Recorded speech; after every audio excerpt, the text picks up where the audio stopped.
the tape for this, our main event of the evening. We introduce the champion, CRIS, the West Side Strangler Brennan. Let's get it all! Hey guys, welcome back to the podcast. We are going to cover Bellator 278 and 279 that take place this weekend in Hawaii. It's the beginning of the Bantamweight Grand Prix, and that's why I wanted to cover this. So it's basically 4 fights for the winner. It takes place over approximately a year, and the winner at the end of the Grand Prix gets $1 million.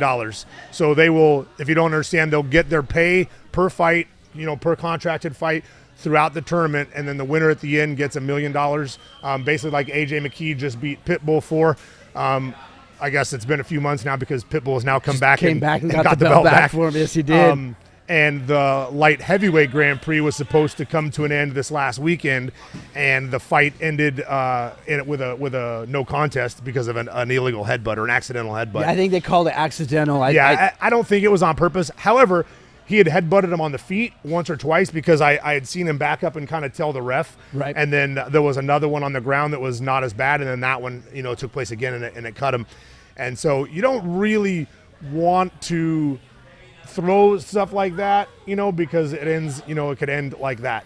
And what kind of sucks is it happened in the UFC the following day, and the fight it went to the judges because it was in the 3rd round, and it was a 3-fight fight. And the guy who threw the illegal strike won the fight. That should absolutely, and DC was saying the same thing, there should absolutely be a disqualification. There's no way, if anything, and you want to give a win, you give it to the guy who got kneed. Like with Sterling, right? He got the win. Yeah. You don't get illegally kneed, and then otherwise, why not get to the 3rd round if you're ahead and just throw an illegal strike? Absolutely. Because all of a sudden you're the winner. So was it an illegal headbutt for the UFC? It was an illegal knee to the head on a down guy. So it was just like a Sterling situation. Yeah. Gotcha. And so the guy got the win because it went to the judges because of what round it was in. But there's under no circumstance, especially a knee with a down guy, should that guy get the win. It just. Was he rolling around on his back for 5 minutes though before? No, he wasn't. He actually didn't even drop. Really? No. Wow. How deep in the 3rd round? Do you know, is there a line where the judges say it's far enough now that we're going to vote? Like, what does that look like? So if there's anywhere you ever don't want to be, it's inside the comment section after a Bellator post. Like the people that comment under the Bellator posts, it's literally the worst of all people. It is terrible. They're all a bunch of UFC fanatics. They started watching during the tough era, and all they do is bash Bellator. It doesn't matter how good the fight is. Doesn't matter how good the guys are. They just bash Bellator. Because it's not UFC, right? Got it. So everyone in there is bashing the fact that the fight ended, the way it ended. But had it gone 2 more seconds, and I don't know the rule here, the 3rd round has to end or the 4th round has to start. But the 3rd round was 2 seconds from ending when it stopped. Okay. They're saying they should have let it go. It would have gone to the judges, and then Nemkov would have won the belt. Corey Anderson would have won the belt. But again, I don't think the guy that throws the illegal strike should get to win the belt. I totally or to get agree. to win the fight. Yeah, absolutely. No way the belt, let alone the fight. Right. And so he was winning. I gave the 1st round to Nemkov, and I gave the 2nd round to Corey Anderson, and he clearly had won the 3rd round as well. Okay. You don't know what would have taken place in the 4th and 5th round. You've seen too many people come back and win. Like, for example, a good example of the exact same thing was the Purion fight. Yeah, that's okay. I thought he won the 1st. Yep. I thought he lost the 2nd too. Yeah, absolutely. But he came back and won the 4th and 5th. Absolutely. Clear to everybody. Yes. So who knows what would have happened in that fight? Yep. So to give it to Corey Anderson off of an illegal shot would have been terrible. And so whether it was accident or not, he's the one that threw the shot. Yep. Shouldn't get to win. So it's a no contest. Everyone's crying there's no contest. And look at this on the main card, 2 no contests. Well, the following night in the UFC, there were 1 no contest and 1 should have been a no contest and went to, a terrible decision of giving it to the guy who threw the illegal strike.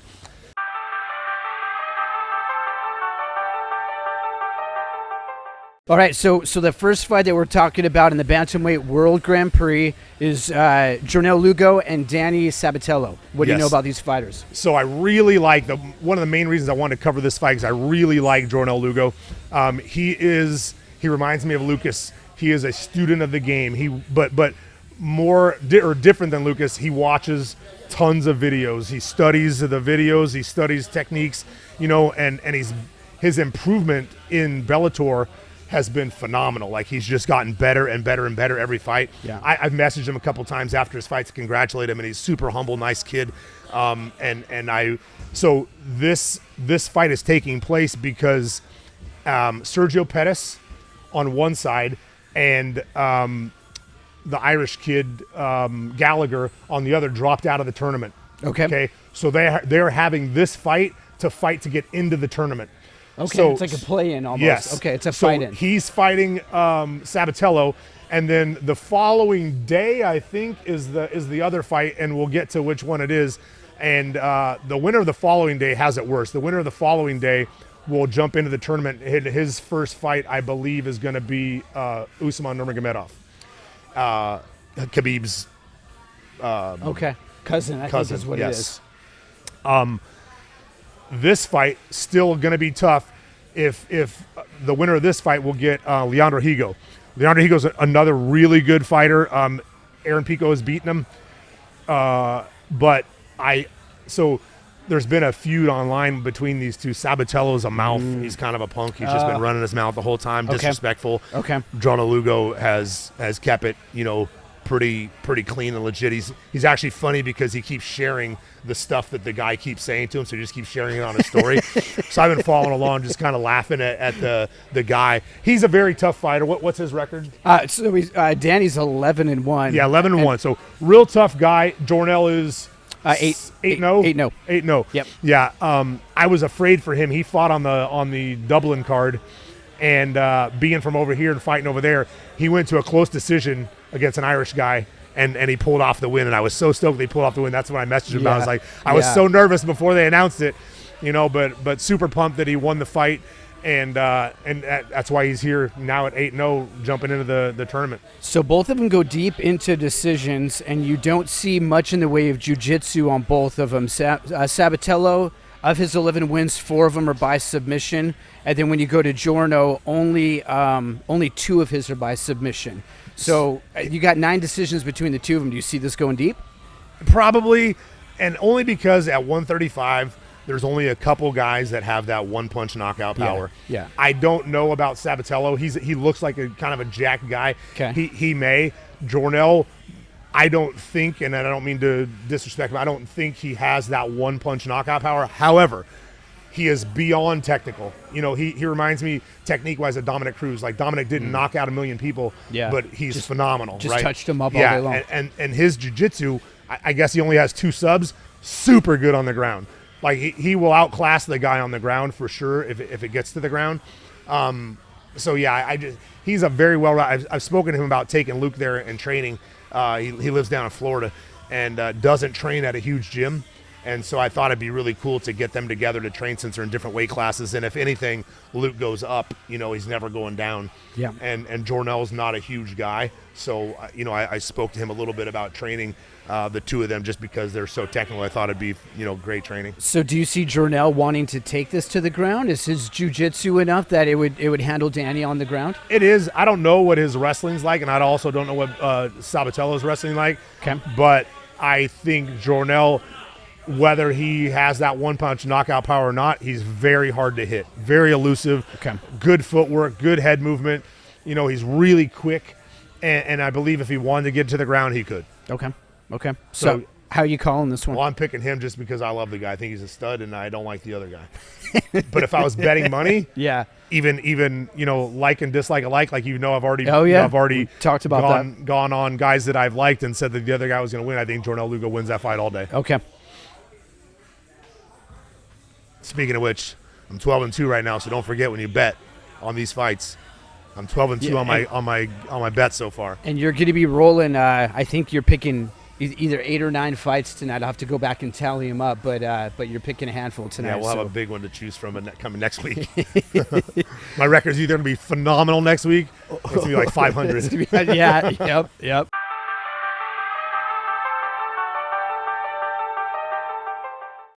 All right, so the next one, they're calling it a contract weight at 140. Yeah. Enrique Barzola and Nikita Mikhailov.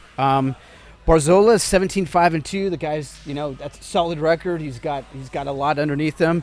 Nikita's only 9-1. And I think this might only be his first or second fight in Bellator as well. Yeah, so he's a Russian guy, right? He is. That's right. So a contract weight, and we may have talked about this on another podcast, but a contract weight means that one of them wasn't going to make weight, but gave enough notice to say, hey, can we meet it here? Because if you have misses, like if you miss weight, the commission knocks you for that. And if you do it enough times in the same state, they'll bump you to the next weight class without without your consent. Okay. And Connecticut is for sure one of the ones that will do that. They're in Hawaii, but I just know that because of Luke. So a contract weight, one of them couldn't make 35 for whatever the reason. Maybe it's a short notice fight for one of them. So that's why they call it a contract weight. Once it's set in the contract, the commission only sees what the weight is contracted at, and nobody's missing weight. So looking at that, Barzola's listed at 145, and Nikita's listed at 135. So that's it's an an assumption, but I'm assuming that it was Barzola that had a hard time making. Yeah, and Barzola, I believe, either fought at 35 already, or Darian Caldwell fought up, but he just beat Darian Caldwell. And I'm not sure what weight that fight was at, but I don't know that I think Caldwell moved back to 35 right after the featherweight Grand Prix. Yeah, that was just at the end of January 29th. Yeah, that he did that. So yeah, that was fairly recently. In looking at the records here, if I look at Barzola, let me pull this back up again. He again goes the distance at 17-5. Going the distance does not help him. All of his losses have come by decision. He's won 8 times by decision, and then he's got 5 by TKO KO, and he's got 4 subs. So for him, I'm thinking that he does not want to go the distance because he's 8-5 going that way, and statistically, he's going to want to avoid that. If you look at Nikita, his only losses come by submission. He's never beat anybody by submission. And 6 of his 9 wins have come by way of decision. He only has 1 loss, right? 1 loss by submission. Is that like the trend in Russia? They all either have no losses or 1 loss. There's not a lot of out of Dagestan and Russia. There's not a lot of losses on these guys' records. Yeah.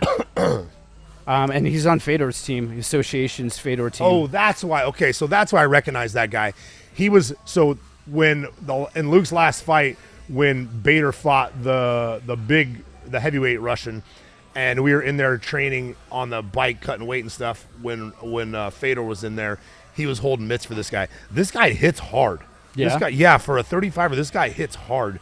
When was his last fight? Let me look it up. Waiting for the. There we go. His last fight was January 29th against Blaine Shoot. Yeah, he fought on Lucas's card. Yep, 273. Yeah, and he fought a guy who Cody Walker, actually one of my guys. He's buddies with that guy Blaine Shoot, who he beat. Blaine was actually pretty tough, and he took that fight again. He was another short notice guy. So TKO'd him in the 3rd. Yeah, I'm going to go ahead and go out on a limb right now and bet on Nikita. The other so Barzola, he either is really difficult to take down, or Caldwell tried to stand with him all day, because Caldwell's NCAA champ, great, phenomenal wrestler. I feel like could have, at some point taken the fight to the ground and lost a decision, I believe, to him. Or actually, to be honest, I think it got stopped. And when he wasn't in as much trouble, it was kind of an early stoppage. And I didn't think it should have been stopped, and I don't think Caldwell think it should have been stopped. It was a TKO in 3 minutes in the 3rd. Yeah, I don't think it was.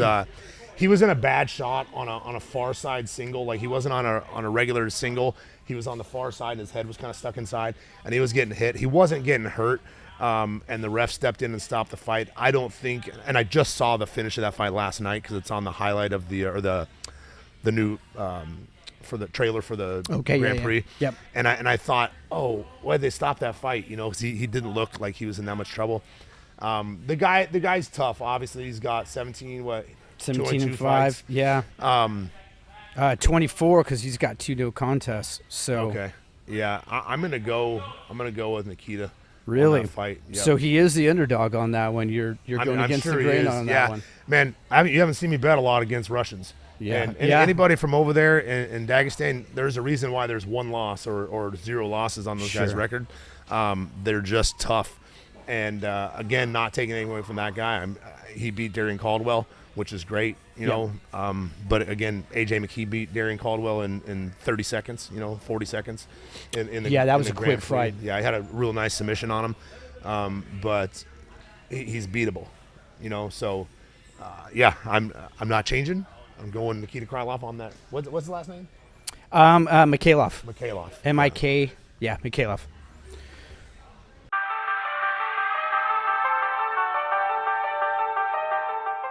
All right, so let's move into the championship on this one, women's flyweight division. Juliana VELASQUEZ against Liz Camouche. Yeah. Boy, I watched Liz fight. She went 5 rounds with Shevchenko. She's probably one of the most experienced girls in the sport. Holy cow. She's been fighting.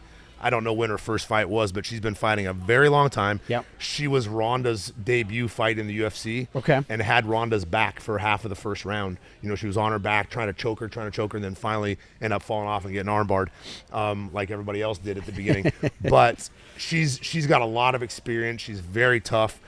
She's a good fighter. Juliana VELASQUEZ, I did not know who she was until she showed up to Bellator and fought Alima McFarland for the belt. Yeah. Yeah, and I may have seen her fight once before then, and then I've seen her fight once since then, and she is very tough. She's a big girl. She reminds me of who's the 25 champ? Nunes? No. We just talked about her. The one who just beat Nunes. She went 5 rounds with Shevchenko. Yeah, Shevchenko. She reminds me of her. Not quite as sharp and refined because Shevchenko's she's top 10 in the men's and women's division is as far as I'm concerned. Yeah. But she's very good. She's very technical. She hits really hard. So it's gonna be a good fight. I just feel like how old is Liz? Let me see if I can find out. I don't know. She's 16 and 7. She was born in 84, so that makes her 38. Yeah. She's got some miles there. It's old in MMA. It is. Nothing not to take away from her. There are some guys who have done well, pretty well still at that age. Women at 38, I think it's pretty old in the sport. And what? Well, VELASQUEZ is 36. Okay. So I don't know if that takes away from your thought. What's VELASQUEZ's record? How many fights does she have? She's 12 and 0 right now. 12-0, and how many fights does Liz Camouche have? 16 and 7. So you're talking 23 fights. So Twice the amount of fights as her. for sure. Twice the amount of mileage on her. From those. I think she's awesome, and I love to watch her fight. And she looks like Uriah Faber to me. You're talking about Camouche, right? Yeah. Okay. But I just think that Juliana VELASQUEZ is fresher. She's on right now. Yeah. And I just think she wins. It would be phenomenal if Liz Camouche won and was able to get a belt, because she didn't get the belt in UFC. Yep. And she hasn't gotten the belt here. But it'd be cool if she did. But if I'm betting on VELASQUEZ.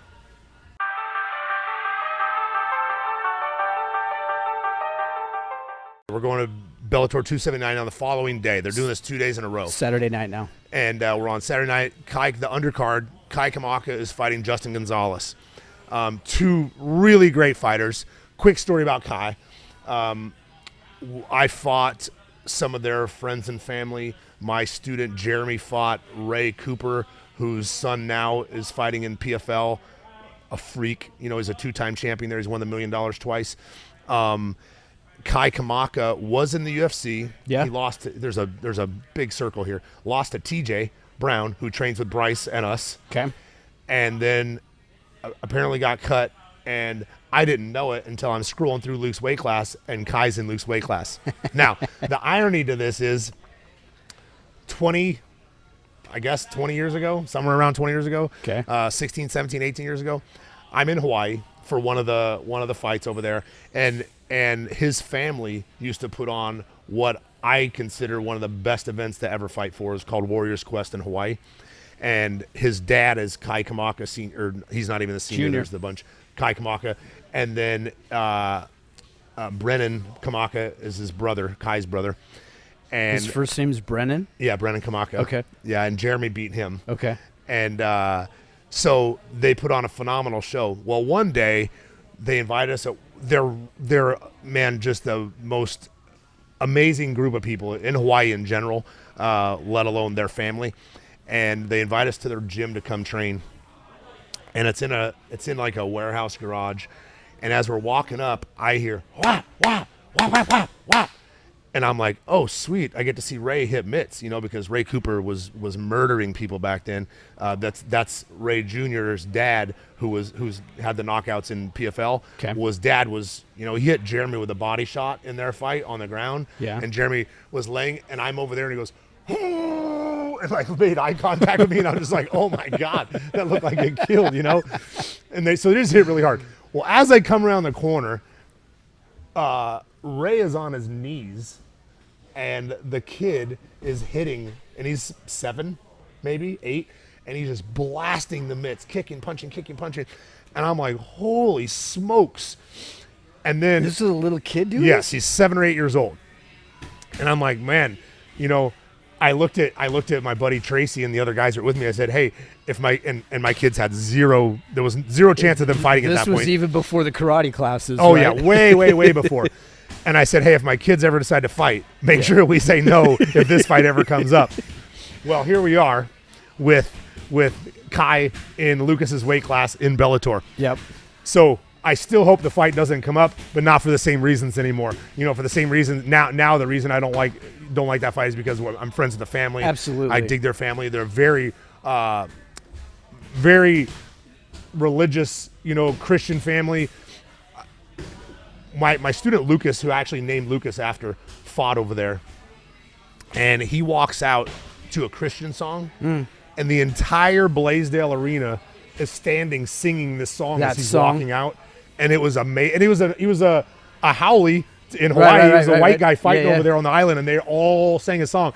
And my buddy Bobo was the one who fought him, and he's in the back, and he said he instantly didn't want to fight him anymore. He's like, man, he goes, I didn't know he was a Christian guy, blah, blah, blah, and he didn't want to fight him.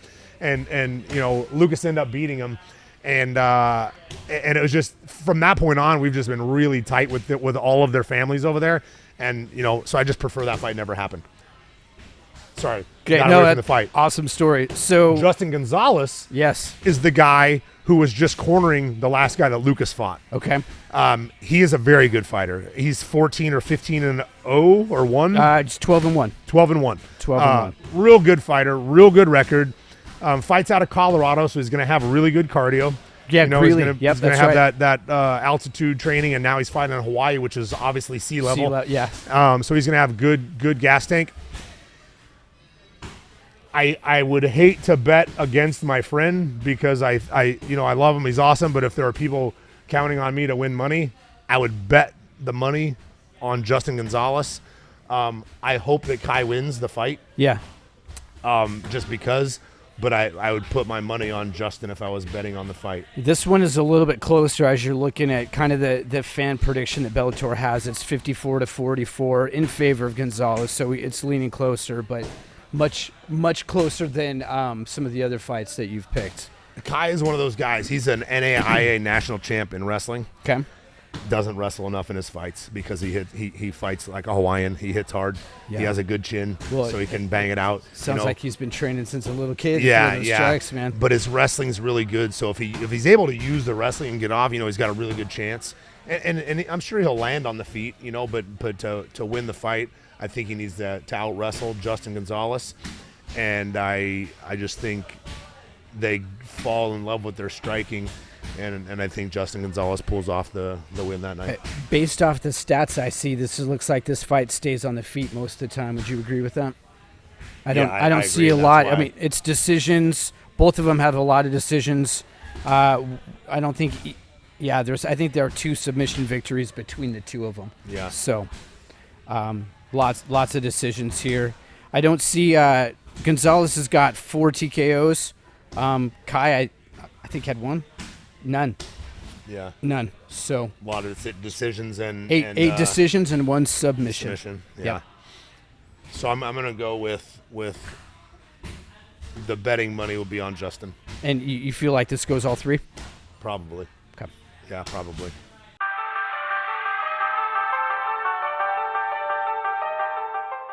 All right, so as we transition, then that was the only fight in the prelims that you wanted to talk about. Yeah. When we go back into the main event, I'm gonna get her McFarlane. How you say her first name again? Alima Lay McFarlane. Alima Lay, that's right. Alima Lay and Justin Kish. Boy, Alima Lay, I watched her fight against the champ now, who we just talked about, and her name's Juliana VELASQUEZ. Juliana. And she lasted all 5 rounds. She looked tough. She had her moments in the fight. She was just very, from my perspective, watching Juliana VELASQUEZ for the first time, and I had already known Alima Lay, outsized. Okay. Like, that's why I think Juliana VELASQUEZ is so big. She's muscular. She's good size. She's fit, lean. Alima Lay's in shape. She's just not as big as Juliana, and she's shorter too. I'm not sure how tall she is, but she's definitely shorter. 5'5". Yeah, and I want to say Juliana is my height at either 5'8" or 5'7". She's she's got height on her and size. So Alima Lay and Justine Kish. Justine Kish, I believe, is a striker. She's a boxer or something. She's got. Yeah, she's 7-5, but she's got 2 submissions and 5 decisions. So if she is a striker, she doesn't. And we're talking 125, so your knockout power is not necessarily going to be there. But Right. So I don't know what the betting line is on this, but I'm going to go with Alima Lay hands down. Yeah. I think she wins this fight handily, probably by the 2nd round. Do you think she underestimated VELASQUEZ? I do. I think a lot of people did. I don't. We'll have to look back and see how many fights VELASQUEZ had in Bellator before she fought for the belt. But I think a lot of people underestimated her coming into the fight, and Alima Lay is one especially. And I'm sure she would like to get that fight back. I'm sure she'd like a rematch. It went the distance, and Alima Lay, it was actually, and you hear about the spirit of Hawaii or the spirit of Aloha. Her walkouts in Hawaii are hands down the best walkouts since Pride. When we used to walk out in Pride, they're banging on the giant drum. Yeah. There's trees and music playing, and it's just amazing. And when she walks out, she dances and sings on her own walkout. She does the whole Hawaiian dance and has a crew behind her. Yeah. And it's amazing to watch and to listen to. And like the horns and everything, it's just really cool. It's like going to a luau, but it's her walkout. That's crazy. And then she gets to and she has the entire island behind her. All of the islands over there, I'm sure. Talk about, I don't know, it's not home field advantage or home court advantage because it's home cage advantage in this scenario, right? For sure. The crowd's going to be behind her. I was shocked when I watched the end of the VELASQUEZ fight. She knelt down next to her and she's like, "You go be the best champion." I mean, her sportsmanship and her demeanor after losing that fight was something I haven't seen very She was much. undefeated, right? She was. That was her first and loss. she had, I think, I'm not sure if she had fights outside of Bellator, but I think the majority of her fights were in Bellator. She was the first champion at that weight in Bellator. She is the only champion at that weight in Bellator. Yeah, it looks like every fight that she's got, all of them have been in Bellator. Yeah, so she came up through the rankings and through everything in Bellator and was undefeated and was their only champion at that weight since the women's 125 division started. And so I'm sure it hurt, but at some point you stick around long enough as a champ, someone's going to come along, and they did. And hopefully she gets that, she gets a shot again and gets to redeem herself. But I don't know much about her, but just watching her demeanor, listening to you talk about her, I'm kind of a fan already. if you I want her to win. If you watch some of the past Bellators, well, over the last 3, 4, 5 months, she commentates a lot. They bring her up. They bring her up into the booth and has done some guest commentating, and it's pretty cool. So you say Ali Malay, and you do not think it goes the distance? I don't think it gets past 2. Cool.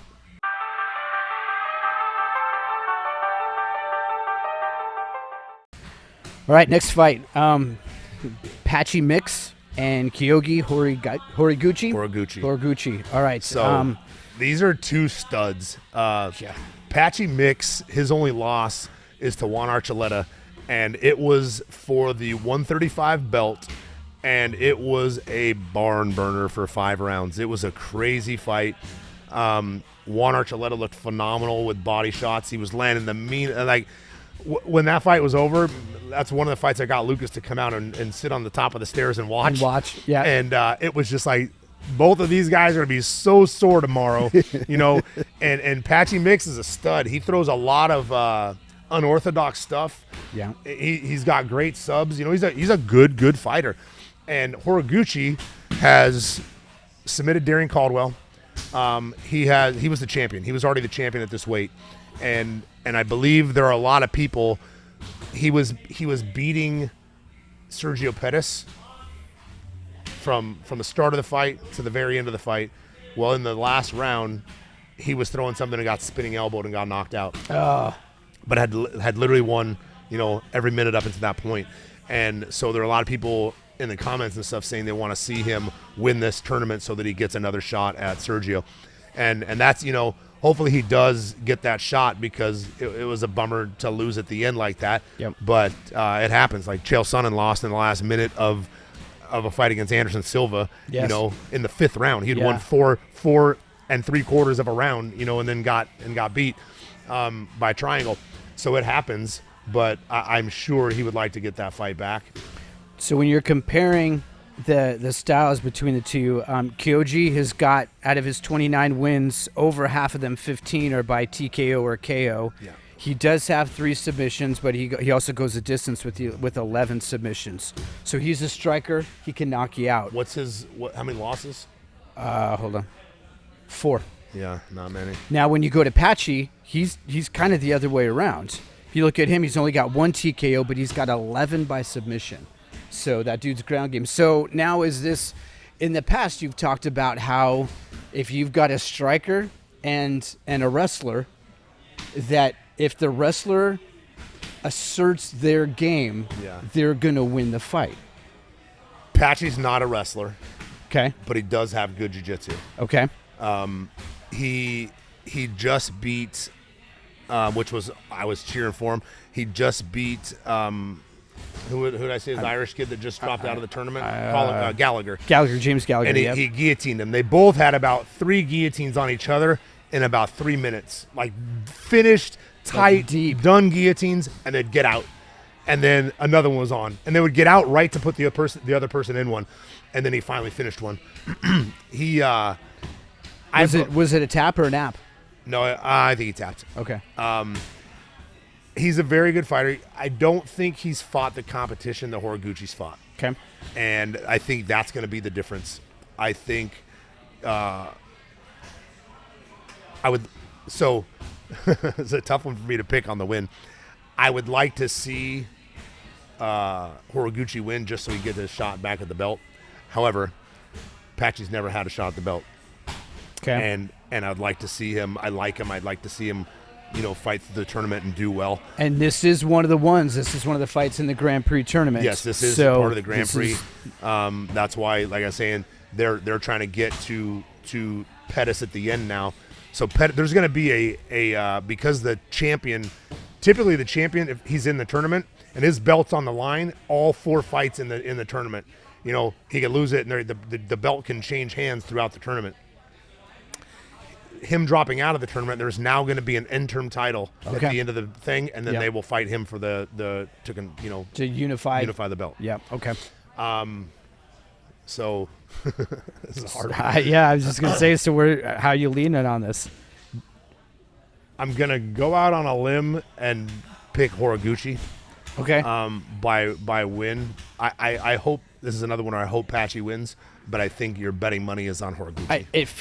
Horiguchi's got the resume. He's got it feels like he's got the pedigree's the wrong word, but I guess the resume, that's the only word for It is. If you go back and look at who he fought and the list of them, and then the list of who PATCHY fought and how the fights went, I just think, and those guys' records, I just think that Horiguchi's got a deeper he's had a deeper career as far as the competition that he's fought. So one thing that is interesting here is that PATCHY tends to be maybe more of a wrestler. He's got more submissions, but he's got a 3-inch reach on Horiguchi. Yeah, he's longer for sure. So that's and he has good striking. He's not just because he's got a lot of subs. Sure. He was on the feet pretty much the entire fight with Juan ARCHULETA. Okay. And banged it out for the whole 5 rounds. Is that going to make it tough for Horiguchi to get in? I mean, that reach is hard to get around. Do you think Horiguchi's got the chops to get in? A lot of times the shorter guy can land the overhand.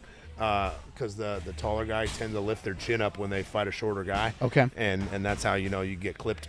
Okay. I don't think, what is 3 inches? Yeah. That's a lot, but to be honest, it's an inch and a half.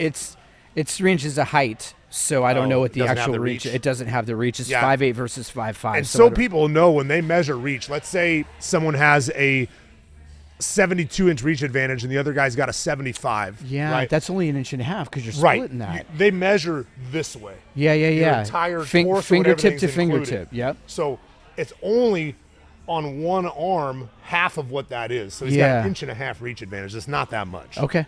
That's interesting. Actually, I never did that math. That's a good call. And I mean, somebody who has shoulders this wide, and it might have arms this long and still have a 72-inch reach advantage. Yeah, they got dinosaur arms. So it plays into how wide their torso is. Yeah. No, that makes a lot of sense. All right, so Horiguchi. I'm going with Horiguchi. Yep.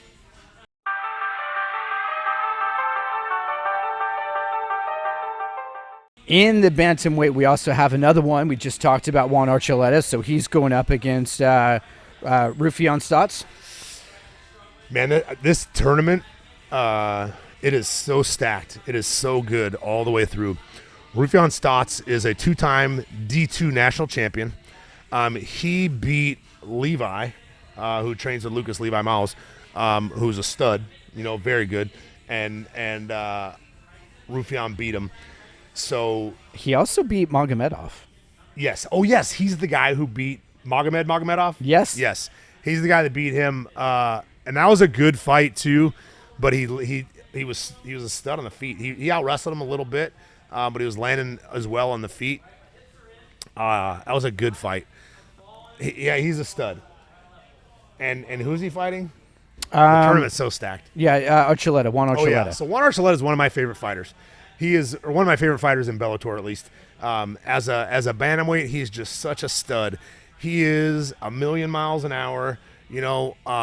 He lost, I believe, a decision to Sergio Pettis for the belt. It was a decision. That's right. Was it? Does it say if it wasn't split? It doesn't say. Okay. I don't know. It was a good fight. He's very good, and he's another guy I would love to see him the champ again. I was so stoked the night that he actually won the belt. So I hope that Juan ARCHULETA makes it to the finals of the tournament. I'm actually going to go with him over Stotts. I was actually pull it up, and it doesn't say. It just says win decision. It doesn't say split decision. So it looked like it just was a decision. He trains with some good guys. I don't know if he's still training with them, but he trains with T.J. Dillashaw. He trains with Joe Stevenson. Okay.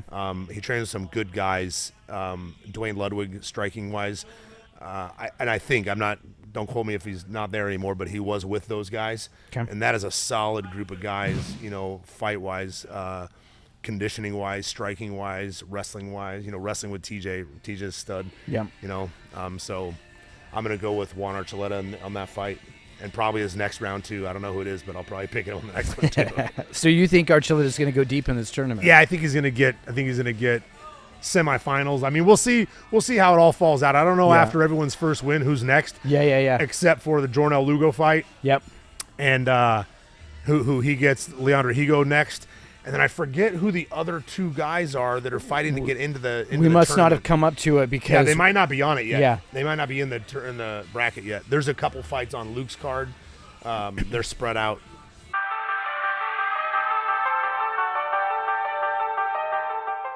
All right, so this brings us to the title fight of 279, Cyborg and Arlene Blencow. Yeah. I mean, Cyborg just doesn't have any. She's kind of like, she's stuck in the position where Amanda was in the UFC for a while until Pena Juliana came along and, Yeah. and beat her. You know, she's here. She beat Julia Budd, who's she was definitely my favorite female fighter in Bellator. Her husband, Lance Gibson's a friend of mine that I've known for a really long time, and his son fights also. He's on one of these cards, actually, Lance Gibson Jr. But she was so good, and she was also Bellator's only champ at 135 and lost to Cyborg. She had been undefeated, I want to say, for close to, I don't want to say 10 years or 10 fights, but a long time. She was undefeated for a long time. Blanco? No, Julia Budd. Oh, okay. And Cyborg came and handled her, you know. So I was bummed because I wanted to see Julia Budd beat her, and Cyborg won. Cyborg is just, she gets wild, you know. She does get wild, but she hits so hard. She hits so hard. And it's just a barrage. I Yeah. mean, I watched her. She'll back you up in the corner, and it's just like blood. 7 or 8 in a row and just unleashes. Body kick you, resets, and just unleashes again. Yeah, she's solid on the ground. You know, she's good all over. I've heard rumors that Tito Ortiz had her in a triangle one time in training, and she literally stood up and lifted him up in the air like that while I was in a triangle. I was like, what? Like, she's a female? I mean, she sounds like me. I was just going to have you heard interviews with her? She is technically a female. Yeah. So it's interesting. You mentioned Julia Budd. I was just looking through Blenco's record. She's actually beat Budd twice. And it's also interesting. She did? She did. She beat her in 2017 and in 2016. Okay. So I don't know if that means anything, but this is the 3rd time that they've fought. Cyborg submitted her 236 in the second. The first time. Wait. Julia Budd or Cyborg? I'm sorry. This is the second time Cyborg and Blanco have fought? And Blanco fought. Sorry, Was the first one in Bellator also? Yes, it was. Yeah, so Blanco and Cyborg have already fought once before in October of 2020. So here's how little of competition she has at the moment. She is already circling her way back. Yeah. You know, she's only been there for a couple years now. She just got there a couple years ago. Yeah. And she's already going back through to other champs. And that's the bummer. You know, you get someone like her here in Bellator. You get someone like Amanda at the UFC. You get someone like Kayla Harrison in PFL. She's a 155er, but she's undefeated over there, like 11 or 12-0. And you have someone like that, and there's no competition for them. You know, they're all in 3 different organizations, and they're all kind of a big jump above the next person. Juliana came along, obviously, and was competition for Amanda. Yeah. That was at 135. At 145, she doesn't have any competition at 145 either. Yeah. You know, so it's hard to. It's a bummer because they don't get the depth that the guys get.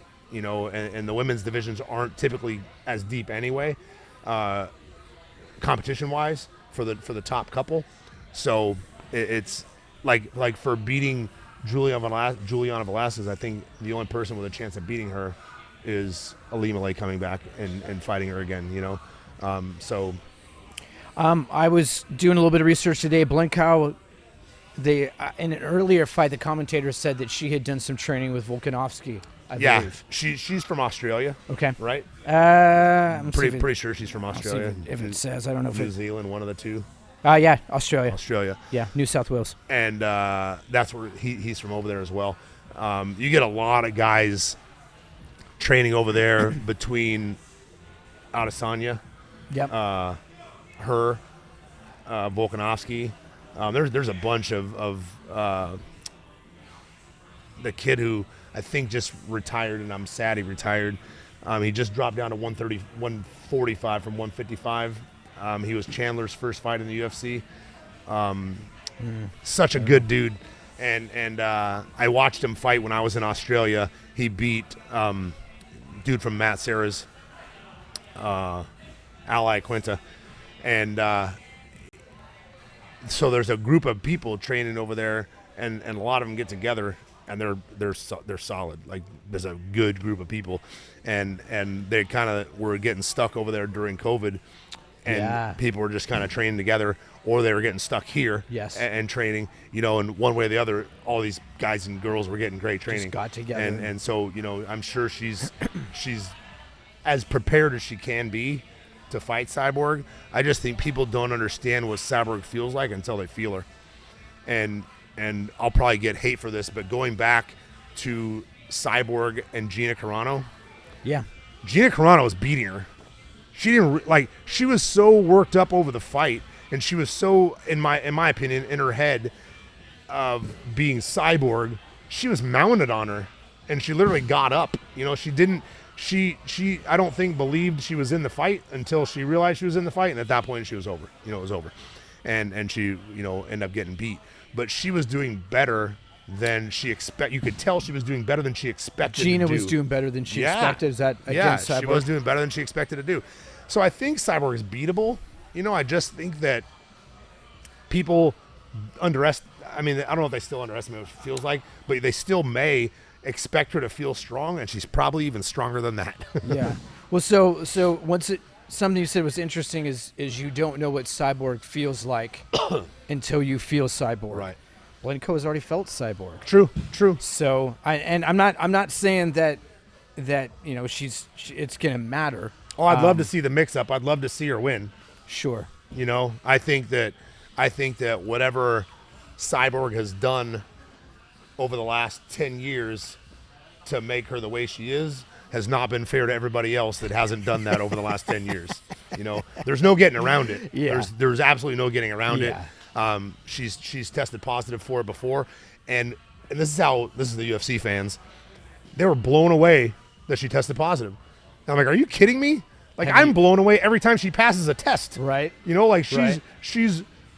She's built like a dude. Yeah. She sounds like a dude. Yeah. She picks up Tito Ortiz. So What's Tito Ortiz was a heavyweight, 230. right? No, he's light heavy, but he walks at 230. So to be surprised that someone like her, did, I was like, seriously?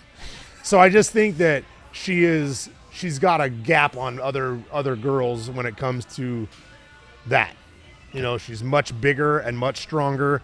She dies making weight. Like, there's videos of her crying, wrapped up in towels, with people not letting her out of the towels when she's, freaking out. But she struggles to make that 135 weight class. 145 weight class. They're fighting at 145. Yeah. She struggles to make the 145 weight class. She did fight.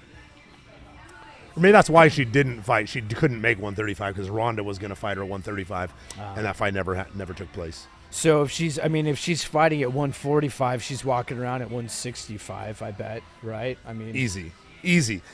So I went to Will Call one time to pick up tickets at the UFC. Yeah. And you can ask my kids. She was standing there picking them up too. She was my height at least. I'm 5'8". Yeah. She was my height at least, maybe 5'9". I don't know, but she's at least 5'8", and every bit as big as me. And I was 180 pounds. Every bit as big and as much muscle as me. And she was, and I was 180. And had the same voice that you did too. And I've had a deep voice my whole life. Yeah, that's so. I can't imagine you'd be betting against Cyborg. We should have had this conversation when Chris Cook was on the podcast. He would have had some enlightenment about it. We would be able to talk just a little deeper about it. If you haven't seen the podcast with Chris Cook, go check that out. Yeah, go back and watch that awesome. one. It's pretty educational. Yeah, it's great. So Cyborg. Yeah, Cyborg. Okay. Again, that's another one that I'd like to see Blanco win. I just don't think that it happens. Yep. That's our card. So we'll see you guys next week to come back and see what my predictions, how they panned out for you. And I'll tally them up. So we got 1, 2, 3, 4, and then the undercard with 5, and then I think on the other. So we 8 fights. We got 8 fights. So we'll see how you do. By stats, you should go 7-1. So we'll see what that looks like. That'd be sweet. That would be very sweet. Don't take All that right. all day long. Appreciate it. Thank you, guys. See you next time.